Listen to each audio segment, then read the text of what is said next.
আসসালামু আলাইকুম। BD investor কনসালটেন্টের পক্ষ থেকে সকল বিনিয়োগকারীকে শুভেচ্ছা। আমরা দুটি গুরুত্বপূর্ণ খবর নিয়ে আপনাদের সাথে হাজির হলাম। প্রথমে হচ্ছে উদ্যোক্তা শেয়ার বেড়েছে 6 কোম্পানির। সেই কোম্পানিগুলোর মধ্যে রয়েছে apex footwear, Hakkani pulse, northern insurance, national polymer, Silva pharma, Unilever consumer care limited. এই সমস্ত কোম্পানিগুলোর যখন শেয়ারের উদ্যোক্তাদের কারা যখন তারা বৃদ্ধি হয়েছে, আপনারা দেখতে পাচ্ছেন কারা কী পরিমাণে বৃদ্ধি পেয়েছে সে সমস্ত তথ্য। অর্থাৎ এই কোম্পানিগুলো আগামীতে ভালো হওয়ার সম্ভাবনা রয়েছে, কারণ এই উদ্যোক্তারা তারা জানেন যে এই কোম্পানিগুলোর কী অবস্থা এবং সে অবস্থার কারণেই তাদের শেয়ার সংগ্রহের কাজটা বেড়েছেন।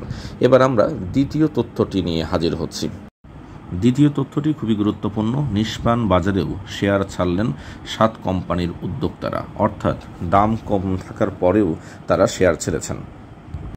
7 কোম্পানির মধ্যে রয়েছে Asia Pacific insurance, BD finance, Janata insurance, mercantile bank, mutual trust bank, NRBC bank ও ওয়ালটন হাইটেক ইন্ডাস্ট্রিজ।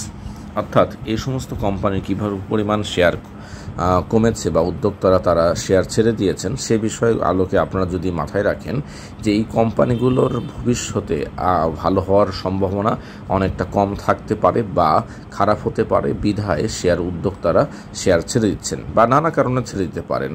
তবে গুরুত্বপূর্ণ বিষয় হচ্ছে যে কোম্পানির শেয়ারের সংখ্যা উদ্যোক্তারা শেয়ার সংগ্রহ করেছেন সেই কোম্পানিটার ভবিষ্যতে ভালো হওয়ার সম্ভাবনা বেশি, আর যে কোম্পানির শেয়ার উদ্যোক্তারা ছেড়ে দিয়েছেন সে কোম্পানিগুলোর ভবিষ্যতে ভালো হওয়ার সম্ভাবনা কম। এর আলোকে আপনারা শেয়ারগুলো দেখতে পারেন। ধন্যবাদ সকলকে।